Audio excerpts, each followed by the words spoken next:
Hello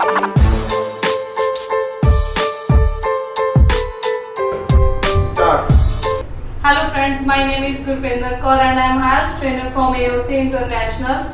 last video ਦੇ ਵਿੱਚ ਆਪਾਂ ਤੁਹਾਡੇ ਨਾਲ ਰਾਈਟਿੰਗ ਟਾਸਕ 2 ਨੂੰ ਲੈ ਕੇ ਜੋ ਕੁਐਰੀ ਸੀਗੀ ਉਹਦੇ ਰਿਲੇਟਡ ਇੱਕ ਵੀਡੀਓ ਸ਼ੇਅਰ ਕੀਤੀ ਸੀਗੀ। ਜਿਨ੍ਹਾਂ ਨੇ ਉਹ ਵੀਡੀਓ ਹਜੇ ਨਹੀਂ ਦੇਖੀ ਤੁਸੀਂ ਉਹ ਵੀਡੀਓ ਦੇਖ ਸਕਦੇ ਹੋ ਕਿਉਂਕਿ ਉਹਦਾ ਲਿੰਕ ਹੈ ਜਿਹੜਾ ਡਿਸਕ੍ਰਿਪਸ਼ਨ ਦੇ ਵਿੱਚ ਅਸੀਂ ਆਲਰੇਡੀ ਮੈਂਸ਼ਨ ਕਰ ਰਹੇ ਹਾਂ। ਤੇ ਅੱਜ ਜਿਹੜੇ ਉਹ ਰਾਈਟਿੰਗ ਟਾਸਕ ਨੂੰ ਲੈ ਕੇ ਆਪਾਂ ਅੱਗੇ ਵੀਡੀਓ ਕਰਾਂਗੇ ਕਿਉਂਕਿ ਉਹਦੇ ਵਿੱਚ ਆਪਾਂ ਇੰਟਰੋਡਕਸ਼ਨ ਤੇ ਬਾਡੀ ਪੈਰਾਗ੍ਰਾਫ ਫਰਸਟ ਹੈ ਜਿਹੜਾ ਡਿਸਕਸ ਕੀਤਾ ਸੀਗਾ। ਹੁਣ ਆਪਾਂ ਗੱਲ ਕਰਦੇ ਹਾਂ ਬਾਡੀ ਪੈਰਾਗ੍ਰਾਫ ਸੈਕੰਡ ਦੀ। ਬਾਡੀ ਪੈਰਾਗ੍ਰਾਫ ਸੈਕੰਡ ਦੇ ਵਿੱਚ ਕੀ ਆ, ਸਪੋਜ਼ ਉਸ ਦਿਨ ਗੱਲ ਕਰ ਰਹੇ ਸੀ ਆਪਾਂ ਕਿ ਜੇ ਆਪਾਂ ਨੂੰ ਇੱਕ ਸਟੇਟਮੈਂਟ ਆ ਜਾਂਦੀ ਕਿ do you agree or disagree, that means ਆਪਾਂ ਇੱਕ ਸਾਈਡ ਜਾ ਰਹੇ ਹਾਂ ਹਨਾ।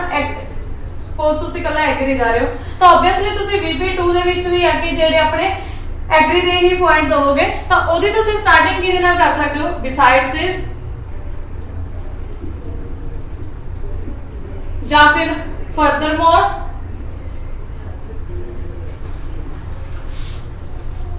ਜਾਂ ਫਿਰ ਮੋਰਓਵਰ। ਇਹਨਾਂ ਵਿੱਚੋਂ ਕੋਈ ਵੀ ਕਨੈਕਟਰ ਲਗਾ ਕੇ ਤੁਸੀਂ ਆਪਣਾ ਸੈਕੰਡ VP ਹੈ ਜਿਹੜਾ ਸਟਾਰਟ ਕਰ ਸਕਦੇ ਹੋ। ਉਸ ਤੋਂ ਇਲਾਵਾ ਇਹਦੇ ਵਿੱਚ ਜਿਹੜੀ ਪੁਆਇੰਟ ਨੂੰ ਲੈ ਕੇ ਜਿਹੜੀ ਐਕਸਪਲੇਨੇਸ਼ਨ ਨੂੰ ਲੈ ਕੇ ਜੋ ਤੁਹਾਡਾ ਮੈਥਡ ਹੈ, ਜੋ ਟ੍ਰਿਕ ਤੁਹਾਡੀ ਫੋਲੋ ਹੋਗੀ ਉਹ ਕੀ ਹੋਗਾ।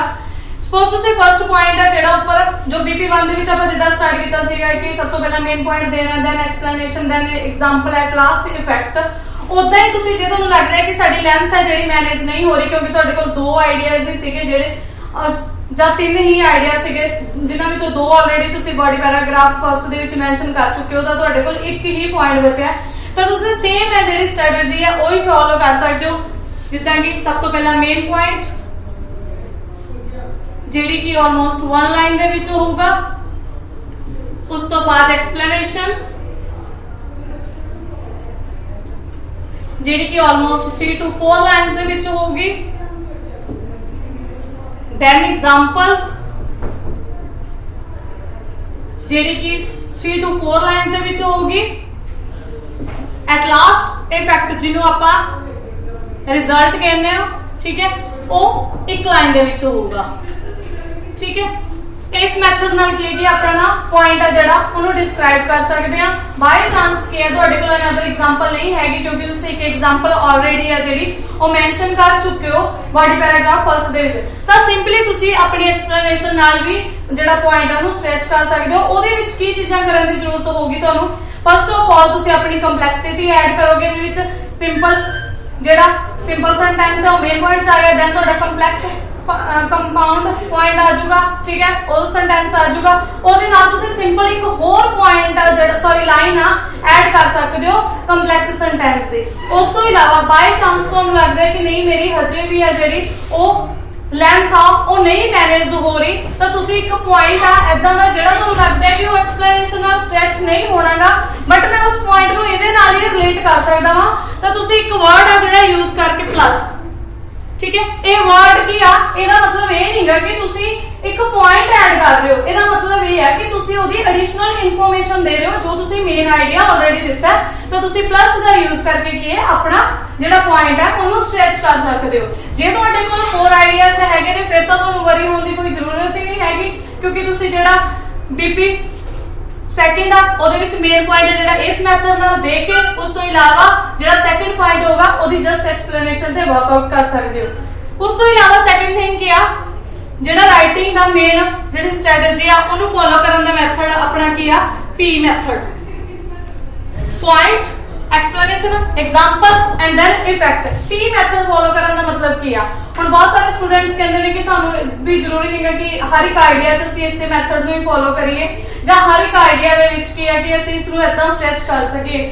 ਡੋਂਟ ਵਰੀ, ਜੇ ਤੁਸੀਂ ਐਗਜ਼ਾਮਪਲ ਹੈ ਜਿਹੜੀ ਉਹਨੂੰ ਸਕਿਪ ਕਰਨਾ ਚਾਹੁੰਦੇ ਹੋ ਤੁਸੀਂ ਕਰ ਸਕਦੇ ਹੋ ਬਟ ਤੁਹਾਡੇ ਇੱਕ ਰਾਈਟਿੰਗ ਦੇ ਵਿੱਚ ਇੱਕ ਐਗਜ਼ਾਮਪਲ ਹੈ ਜਿਹੜੀ ਉਹ ਬਹੁਤ ਜ਼ਿਆਦਾ ਜ਼ਰੂਰੀ ਹੈ ਕਿਉਂਕਿ ਉਹ ਤੁਹਾਡੀ ਰਾਈਟਿੰਗ ਨੂੰ ਇੰਪ੍ਰੈਸਿਵ ਲੈ ਕੇ ਜਾਊਗੀ ਔਰ ਤੁਹਾਡੇ 7 ਬੈਂਡ ਤੱਕ ਦੀ ਜਿਹੜੀ ਰਿਕੁਆਇਰਮੈਂਟ ਨੂੰ ਆ ਉਹ ਕੰਪਲੀਟ ਕਰੂਗੀ। ਉਸ ਤੋਂ ਇਲਾਵਾ ਜੇ ਤੁਹਾਨੂੰ ਲੱਗਦਾ ਹੈ ਕਿ ਹਨਾ ਜਿਵੇਂ ਆਪਣੇ ਕੋਲ ਸਟੇਟਮੈਂਟ ਆ ਜਾਂਦੀ to what extent do you agree or disagree, to what extent ਦਾ ਮਤਲਬ ਕਿ ਕਿਸ ਹੱਦ ਤੱਕ ਤੁਸੀਂ ਕਿਸੇ ਚੀਜ਼ ਨਾਲ ਸਹਿਮਤ ਹੋ ਜਾਂ ਕਿਸ ਹੱਦ ਤੱਕ ਤੁਸੀਂ ਉਸ ਚੀਜ਼ ਦੇ ਆਪੋਜ਼ਿਟ ਹੋ। ਤੁਸੀਂ ਕਹਿੰਦੇ ਕਿ ਮੈਂ 70% ਆ ਜਿਹੜਾ ਉਸ ਚੀਜ਼ ਨਾਲ ਐਗਰੀ ਕਰ ਰਿਹਾ ਵਾਂ ਔਰ 30% ਆ ਜਿਹੜਾ ਮੈਂ ਡਿਸਐਗਰੀ ਕਰ ਰਿਹਾ ਵਾਂ। ਹੁਣ ਇਹਦਾ ਮਤਲਬ ਕੀ ਆ, 70% एग्री कर रहे हो तो तुसी या तो अपने दो आइडियाज दोगे एग्री नु लेके और 30% एक तो ਤੁਹਾਡਾ आइडिया रहूगा डिसएग्री ਦਾ। ठीक है, बाय चांस ਤੁਹਾਡੇ ਕੋਲ तीन आइडियाज भी हैगे ने ਤਾਂ ਤੁਸੀਂ तीन आइडियाज भी एग्री ਦੇ ਸਕਦੇ ਹੋ, मतलब जिस चीज ਨਾਲ ਤੁਸੀਂ ਲਾਰਜਲੀ एग्री हो रहे हो ਜਾਂ ਤੁਸੀਂ जिस चीज ਨਾਲ ਲਾਰਜਲੀ डिसएग्री हो रहे हो। ठीक है, ਉਸ ਤੋਂ ਇਲਾਵਾ बाय चांस ਤੁਹਾਨੂੰ लग रहा है कि नहीं मेरा 2x1 वाली है ਜਿਹੜੀ स्ट्रेटजी ਮੈਨੂੰ वही फॉलो करनी पड़ेगी बिकॉज ऑफ मेरे को लैक ऑफ आइडियाज ने। ठीक है, तो ਉੱਥੇ ਤੁਸੀਂ 2x1 ਵੀ ਲਿਖ ਸਕਦੇ ਹੋ। 2x1 ਦੀ ਲੈਂਥ ਕਿੱਦਾਂ ਮੈਨੇਜ ਕਰਨੀ ਹੋਗੀ, ਤੁਹਾਡਾ ਫਰਸਟ ਪੁਆਇੰਟ ਹੈ ਜਿਹੜਾ ਚਾਹੇ ਉਹ ਐਗਰੀ ਦਾ ਚਾਹੇ ਡਿਸਐਗਰੀ ਦਾ, ਜਿਹੜਾ ਤੁਸੀਂ ਲਾਰਜਲੀ ਜਿਸ ਚੀਜ਼ ਨਾਲ ਹੋ ਰਹੇ ਹੋ ਇਸ ਚੀਜ਼ ਨੂੰ ਆਪਣੇ ਦਿਮਾਗ 'ਚ ਰੱਖਿਓ कि ਤੁਸੀਂ ਇਹ ਮਿਸਟੇਕ ਨਾ ਕਰੋ ਕਿ ਜਿਸ ਚੀਜ਼ ਵੱਲ ਤੁਸੀਂ ਘੱਟ ਹੋ ਉਹਦਾ ਪੁਆਇੰਟ ਪਹਿਲਾਂ ਦਿਓ। ਨੋ, ਹਮੇਸ਼ਾ ਤੁਸੀਂ ਜਿਸ ਚੀਜ਼ ਨੂੰ ਜ਼ਿਆਦਾ ਸਪੋਰਟ ਕਰ ਰਹੇ ਹੋ ਉਸ ਚੀਜ਼ ਤੇ ਆਈਡੀਆਜ਼ ਪਹਿਲਾਂ ਹੀ ਐਕਸਪਲੇਨ ਕਰੋ। ਫॉर एग्जांपल ਤੁਸੀਂ ਐਗਰੀ ਦੀ ਗੱਲ ਕਰ ਰਹੇ ਹੋ ਤਾਂ ਤੁਸੀਂ ਐਗਰੀ ਦਾ ਫਰਸਟ ਪੁਆਇੰਟ ਹੈ ਜਿਹੜਾ ਉਹਨੂੰ BP1 ਦੇ ਵਿੱਚ ਐਕਸਪਲੇਨ ਕਰੋਗੇ ਔਰ BP1 ਦੇ ਵਿੱਚ ਐਕਸਪਲੇਨ ਕਰਨ ਤੋਂ ਬਾਅਦ ਕੀ ਆ ਕਿ ਤੁਸੀਂ ਉਹਨੂੰ ਪ੍ਰੋਪਰ ਉਹਦੀ ਐਕਸਪਲੇਨੇਸ਼ਨ ਐਗਜ਼ਾਮਪਲ ਇਫੈਕਟ ਪੂਰੀ ਤਰ੍ਹਾਂ ਉਹਨੂੰ ਸਟ੍ਰੈਚ ਕਰ ਦੋਗੇ। ਉਸ ਤੋਂ ਬਾਅਦ BP2 ਦੇ ਵਿੱਚ ਮੈਨੇਜ करोगे besides this लगा के, क्योंकि आप सेम एग्री की गल कर रहे हो ਉਹਦੇ ਵਿੱਚ ਤੁਸੀਂ ਆਪਣਾ ਸੈਕਿੰਡ ਆਈਡੀਆ ਦੇ ਸਕਦੇ ਹੋ, ਸਿੰਪਲੀ ਐਕਸਪਲੇਨੇਸ਼ਨ ਉਹਦੇ ਵਿੱਚ ਕਰ ਸਕਦੇ ਹੋ। ਜ਼ਰੂਰੀ ਨਹੀਂਗਾ ਕਿ ਤੁਸੀਂ ਉਹਦੇ ਵਿੱਚ ਜਿਹੜਾ ਐਗਜ਼ਾਮਪਲ ਇਫੈਕਟ ਜਾਂ ਐਕਸਪਲੇਨੇਸ਼ਨ ਔਰ ਮੇਨ ਪੁਆਇੰਟ ਸਾਰੀਆਂ ਚੀਜ਼ਾਂ ਨੂੰ ਇਨਵੋਲਵ ਕਰੋ। ਤੁਸੀਂ ਉਸ ਚੀਜ਼ ਨੂੰ ਸਕਿਪ ਵੀ ਕਰ ਸਕਦੇ ਹੋ, ਸਿੰਪਲੀ ਐਕਸਪਲੇਨੇਸ਼ਨ ਨਾਲ ਵੀ ਆਪਣਾ ਜਿਹੜਾ ਪੁਆਇੰਟ ਆ ਉਹ ਕਰ ਸਕਦੇ ਹੋ।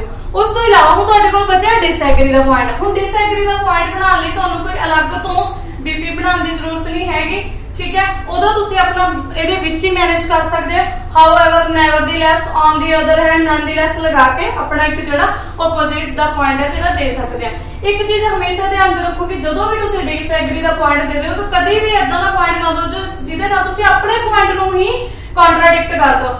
ਜਿੱਦਾਂ ਕਿ ਬਹੁਤ ਸਾਰੇ ਸਟੂਡੈਂਟਸ ਨੇ ਕੀ ਕਰਦੇ ਨੇ, ਹੁਣ ਸਪੋਜ਼ ਆਪਣੇ ਟੌਪਿਕਸ ਚੱਲ ਰਹੇ ਹੁੰਦੇ ਨੇ ਮਸ਼ੀਨਸ ਨੂੰ ਲੈ ਕੇ, ਹਨਾ ਕਿ ਰੋਬੋਟਸ ਨੇ ਜਿਹੜੀਆਂ ਬਹੁਤ ਜ਼ਿਆਦਾ ਹੈਲਪਫੁਲ ਨੇ, ਆਪ ਉੱਪਰ ਪੁਆਇੰਟ ਦੇ ਦਿੰਦੇ ਆ ਕਿ ਟਾਈਮ ਸੇਵਿੰਗ ਨੇ। ठीक है, टाइम सेविंग ने मैनुअल वर्क का ਜਿਹੜਾ ਉਹ ਘਟ ਰਿਹਾ ਹੈ, ਉਹਦੇ ਨਾਲ ਕੀ ਕਿ ਉਹਨਾਂ ਨੂੰ ਘੱਟ ਬੰਦਿਆਂ ਦੀ ਜ਼ਰੂਰਤ ਪੈਂਦੀ ਹੈ ਕਿਸੇ ਵੀ ਕੰਮ ਨੂੰ ਪਰਫਾਰਮ ਕਰਨ ਲਈ। ਔਰ ਉਸ ਤੋਂ ਬਾਅਦ ਜਦੋਂ ਆਪਾਂ ਡਿਸਐਗਰੀ ਦਾ ਪੁਆਇੰਟ ਦੇਣਾ ਤਾਂ ਆਪਾਂ ਉੱਥੇ ਕਹਿ ਦਿੰਦੇ ਆ ਕਿ ਅਨਇੰਪਲੋਇਮੈਂਟ ਨੂੰ ਇਹ ਬਰਥ ਦੇ ਰਿਹਾ ਹੈ। ਦੈਟ ਮੀਨਸ ਆਪਾਂ ਉੱਪਰ ਆਪਣੇ ਪੁਆਇੰਟ ਨੂੰ ਕੰਟਰਡਿਕਸ਼ਨ ਦੇ ਦਿੱਤੀ, ਜਦ ਕਿ ਮਸ਼ੀਨਸ ਦਾ ਜਿਹੜਾ ਅਦਰ ਕੋਈ ਹੋਰ ਨੈਗੇਟਿਵ ਫੈਕਟਰ ਵੀ ਤਾਂ ਹੋ ਸਕਦਾ ਹੈ ਨਾ ਡਿਸਐਗਰੀ 'ਚ ਆਪਾਂ ਹੋ ਸਕਦੇ ਨਾ, ਬਟ ਕਦੇ ਵੀ ਤੁਸੀਂ ਆਪਣੇ ਪੁਆਇੰਟ ਨੂੰ ਜਿਹੜਾ ਕੰਟਰਡਿਕਟ ਨਾ ਕਰੋ। ਉਸ ਤੋਂ ਇਲਾਵਾ ਕੀ ਆ, ਜੇ ਤੁਸੀਂ ਗੱਲ ਕਰ ਰਹੇ ਹੋ ਕਿ ਹਾਂ ਤੁਹਾਡਾ ਪੁਆਇੰਟ ਆ ਜਿਹੜਾ ਉਹ ਸਟ੍ਰੈਚ ਨਹੀਂ ਹੋ ਰਿਹਾ ਤਾਂ ਤੁਸੀਂ ਉਹਨੂੰ ਕਿੱਦਾਂ ਸਟ੍ਰੈਚ ਕਰ ਸਕਦੇ ਹੋ। ਜਿਹੜੀਆਂ ਚੀਜ਼ਾਂ ਨੇ ਤੁਹਾਡੇ ਇਡੀਓਮੈਟਿਕ ਲੈਂਗੁਏਜ ਤੁਸੀਂ ਯੂਜ਼ ਕਰ ਸਕਦੇ ਹੋ। ਇਡੀਓਮੈਟਿਕ ਲੈਂਗੁਏਜ ਦੇ ਯੂਜ਼ ਕਰਨ ਤੋਂ ਇਲਾਵਾ ਤੁਸੀਂ ਉਹਦੇ ਵਿੱਚ ਕੰਪਲੈਕਸਿਟੀ ਐਡ ਕਰ ਸਕਦੇ ਹੋ। ਠੀਕ ਹੈ, ਈਡੀਅਮਸ ਨੇ ਜਿਹੜੇ ਇੱਕ ਤੋਂ ਦੋ ਤੁਸੀਂ ਯੂਜ਼ ਕਰ ਸਕਦੇ ਹੋ। ਔਰ ਬਟ ਇੱਕ ਚੀਜ਼ ਹਮੇਸ਼ਾ ਧਿਆਨ 'ਚ ਰੱਖੋ ਕਿ ਕਦੇ ਵੀ ਤੁਸੀਂ ਫੇਕ ਸਰਵੇ ਜਾਂ ਫੇਕ ਐਗਜ਼ਾਮਪਲ ਨਹੀਂ ਪਾਣੀ।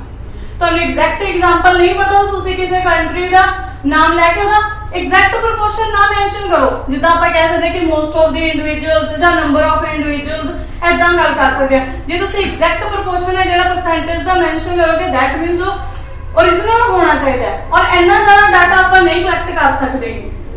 उस तो बाद गल करते हैं कंक्लूजन दी। कंक्लूजन दे विच की आ, कंक्लूजन जो स्ट्रेट फॉरवर्ड एक चीज सब तो पहले क्लियर की जाती है कि हाँ जो आप ऊपर पॉइंट्स लिखे ने उन्हां दा एक रिजल्ट कढना कि लास्ट ते ओ रिजल्ट कढना।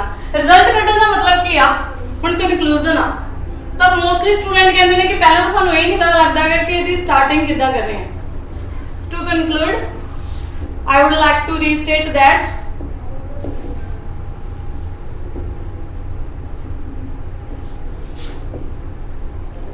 हुण जे इस च अपने को टू व्हाट एक्सटेंट आ जाए ਜਾਂ ਆਪਣੇ ਕੋਲ ਐਡਵਾਂਟੇजेस ਐਂਡ ਡਿਸਐਡਵਾਂਟੇजेस ਆ ਜਾਏ ਤਾਂ ਆਪਣਾ ਈਜ਼ੀਲੀ ਆਲਦੋ ਐਂਡ ਯੈਟ ਵਾਲਾ ਜਿਹੜਾ ਸਟਰਕਚਰ ਆ ਉਹ ਲੱਗ ਸਕਦਾ ਹੈ। ਬਾਈ ਚਾਂਸ ਆਪਣੇ ਕੋਲ ਸਿੰਪਲੀ ਜਿੱਦਾਂ ਡੂ ਯੂ ਐਗਰੀ ਵਾਲਾ ਆ ਗਿਆ ਤਾਂ ਉਹਦੇ ਤੇ ਆਪਾਂ ਆਲਦੋ ਯੈਟ ਦਾ ਜਿਹੜਾ ਸਟਰਕਚਰ ਆ ਉਹ ਨਹੀਂ ਲਗਾਵਾਂਗੇ, ਉਹਨੂੰ ਸਿੰਪਲੀ ਆਪਾਂ 3 ਤੋਂ 4 ਲਾਈਨਾਂ ਦੇ ਵਿੱਚ ਜਿਹੜਾ ਉਹਨੂੰ ਐਕਸਪਲੇਨ ਕਰ ਦਾਂਗੇ। ਫॉर एग्जांपल ਇਹ ਸੀਗਾ ਕਿ ਜਿਹੜੇ फ्री ऑफ कॉस्ट एजुकेशन है प्रोवाइड कर सकते हैं बहुत सारे बेनिफिट्स।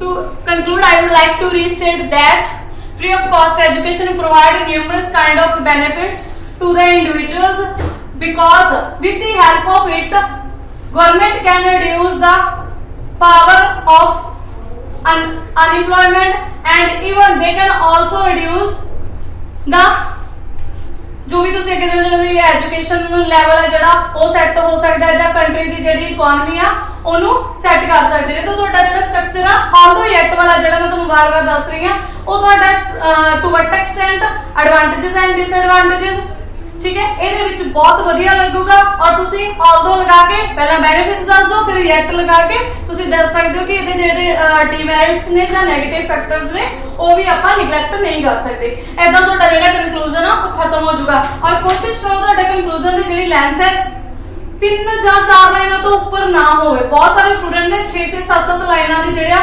ਕਨਕਲੂਜਨ ਦੇ ਦਿੰਦੇ ਨੇ ਔਰ ਇਵਨ ਉਹਦੇ ਵਿੱਚ ਇੱਕ ਦੋ ਨਵਾਂ ਪੁਆਇੰਟ ਵੀ ਐਡ ਕਰ ਦਿੰਦੇ ਨੇ, ठीक है। ਤੁਸੀਂ ਕਨਕਲੂਜਨ ਦੇ ਵਿੱਚ ਕਦੇ ਵੀ ਆਪਣਾ ਨਵਾਂ ਪੁਆਇੰਟ ਐਡ ਨਹੀਂ ਕਰਨਾਗਾ ਔਰ ਕਦੇ ਵੀ ਤੁਸੀਂ ਆਪਣੇ ਕਨਕਲੂਜਨ ਦੇ ਵਿੱਚ ਰੈਪੀਟੀਸ਼ਨ ਸੇਮ ਉਹ ਵਰਡ ਨਹੀਂ ਚੱਕਣਾ, ਤੁਸੀਂ ਉਹਦੀ ਵੋਕੈਬ ਯੂਜ਼ ਕਰ ਸਕਦੇ ਹੋ। ਬਿਕੋਜ਼ ਆਫ ਜੇ ਤੁਸੀਂ ਲੈਂਥ ਵਧਾਉਣ ਦੀ ਸੋਚਦੇ ਹੋ, ਕਿਉਂਕਿ ਤੁਸੀਂ ਪਹਿਲਾਂ ਜੇ ਨਹੀਂ ਦੇਖੋਗੇ ਕਿ ਤੁਹਾਡੇ ਬਾਡੀ ਪੈਰਾਗ੍ਰਾਫ ਫਰਸਟ ਦੀ ਲੈਂਥ ਕਿੰਨੀ ਹੈ, ਬਾਡੀ ਪੈਰਾਗ੍ਰਾਫ ਸੈਕੰਡ ਦੀ ਲੈਂਥ ਕਿੰਨੀ ਹੈ, ਤਾਂ ਤੁਸੀਂ ਲਾਸਟ ਤੇ ਜਾ ਕੇ ਦੇਖਦੇ ਹੋ, ਫਿਰ ਤੁਸੀਂ ਕੀ ਜ਼ੋਰ ਲਗਾ ਦਿੰਦੇ ਹੋ ਕਿ ਕਨਕਲੂਜਨ ਦੀ ਲੈਂਥ ਵਧਾ ਦਿਓ ਜੀ, ਮੇਰੀ ਵਰਡ ਲਿਮਿਟ ਕੰਪਲੀਟ ਹੋ ਚੁੱਕੀ। नो, ਇਹ ਟੋਟਲੀ ਰੋਂਗ ਆ ਜੇ ਤੁਸੀਂ ਸਿਰਫ ਆਪਣਾ ਕਨਕਲੂਜਨ ਤੇ ਆ ਕੇ ਲੈਂਥ ਵਧਾਉਣ ਦਾ ਸੋਚਦੇ ਹੋ। ਫਸਟ ਆਫ ਆਲ 5 ਤੋਂ 6 ਲਾਈਨ ਨੇ ਜਿਹੜੀਆਂ ਤੁਹਾਡੀਆਂ ਇੰਟਰੋਡਕਸ਼ਨ ਬਾਡੀ ਪੈਰਾਗ੍ਰਾਫ ਦੀਆਂ ਹੋਣਗੀਆਂ। ਉਸ ਤੋਂ ਬਾਅਦ 13 ਤੋਂ 14 ਦੀ ਐਵਰੇਜ ਜਿਹੜੀ ਤੁਸੀਂ ਮੰਨ ਕੇ ਚਲੋ, ਜੇ ਤੁਸੀਂ ਇੱਕ ਲਾਈਨ ਦੇ ਵਿੱਚ 7 ਤੋਂ 8 ਵਰਡਸ ਰਾਈਟ ਕਰ ਰਹੇ ਹੋ, ठीक है, तो 13 to 14 ਲਾਈਨਸ ਨੇ ਜਿਹੜੀਆਂ ਤੁਹਾਡੇ ਫਸਟ ਬਾਡੀ ਪੈਰਾਗ੍ਰਾਫ ਦੀਆਂ ਹੋਣੀਆਂ ਚਾਹੀਦੀਆਂ ਨੇ, 13 to 14 ਨੇ ਜਿਹੜੀਆਂ ਸੈਕੰਡ ਬਾਡੀ ਪੈਰਾਗ੍ਰਾਫ ਦੀਆਂ ਹੋਣੀਆਂ ਚਾਹੀਦੀਆਂ ਨੇ ਔਰ 3 to 4 ਨੇ ਜਿਹੜੀਆਂ ਕਨਕਲੂਜਨ ਦੀਆਂ ਹੋਣੀਆਂ ਚਾਹੀਦੀਆਂ ਨੇ। ਔਰ ਤੁਸੀਂ ਇਵਨ ਜੇ ਇਸ ਮੈਥਡ ਨਾਲ ਤੁਸੀਂ ਵਰਡ ਲਿਮਿਟ ਆਪਣੀ ਕਾਊਂਟ ਕਰਕੇ ਦੇਖੋਗੇ ਨਾ ਤਾਂ ਤੁਸੀਂ 250 ਤੋਂ 280 ਦੇ ਵਿੱਚ ਹੀ ਲਿਖੋਗੇ। ਇਸ ਤੋਂ ਇਲਾਵਾ ਤੁਹਾਡੀ ਵਰਡ ਲਿਮਿਟ ਨਹੀਂ ਹੋਊਗੀ, ਕਿਉਂਕਿ ਬਹੁਤ ਸਾਰੇ ਸਟੂਡੈਂਟ ਦੇ ਜ਼ਿਆਦਾ ਓਵਰਲੈਂਥ ਕਰਕੇ ਸਕੋਰ ਘਟ ਜਾਂਦੇ ਨੇ ਜਾਂ ਘੱਟ ਲਿਖਣ ਕਰਕੇ ਸਕੋਰ ਘਟ ਜਾਂਦੇ ਨੇ। ਬਟ ਤੁਸੀਂ ਇਸ ਵੇ ਨਾਲ ਜੇ ਕਰੋਗੇ ਤਾਂ ਮੈਂ ਗਾਰੰਟੀ ਲੈਣੀ ਹੈ ਕਿ ਤੁਸੀਂ ਆਪਣੇ ਰਾਈਟਿੰਗ ਚੋਂ ਕਦੇ ਵੀ ਬੈਂਡ ਸਕੋਰ ਜਿਹੜੇ ਉਹ ਨਹੀਂ ਘੱਟ ਕਰੋਗੇ, ठीक है। दूसरी चीज है वोकैबुलरी ऐड करो, ਜਿਹੜੀ अनकॉमन वोकैब आ, ठीक है, ਉਹਨੂੰ ऐड करो। एंड थर्ड थिंग, सब तो इंपॉर्टेंट थिंग ਕੀ ਆ ਕਿ फॉर्मल वर्सेस इनफॉर्मल ਦਾ ਜਿਹੜਾ ਵੇ ਆ ਉਸ ਚੀਜ਼ ਨੂੰ ਸਮਝੋ ਕਿ ਬਹੁਤ ਸਾਰੇ ਵਰਡਸ ਨੇ ਫਾਰਮਲ ਨੇ ਜਿਹੜੇ ਆਪਾਂ ਰਾਈਟਿੰਗ ਦੇ ਵਿੱਚ ਯੂਜ਼ ਕਰਦੇ ਆ।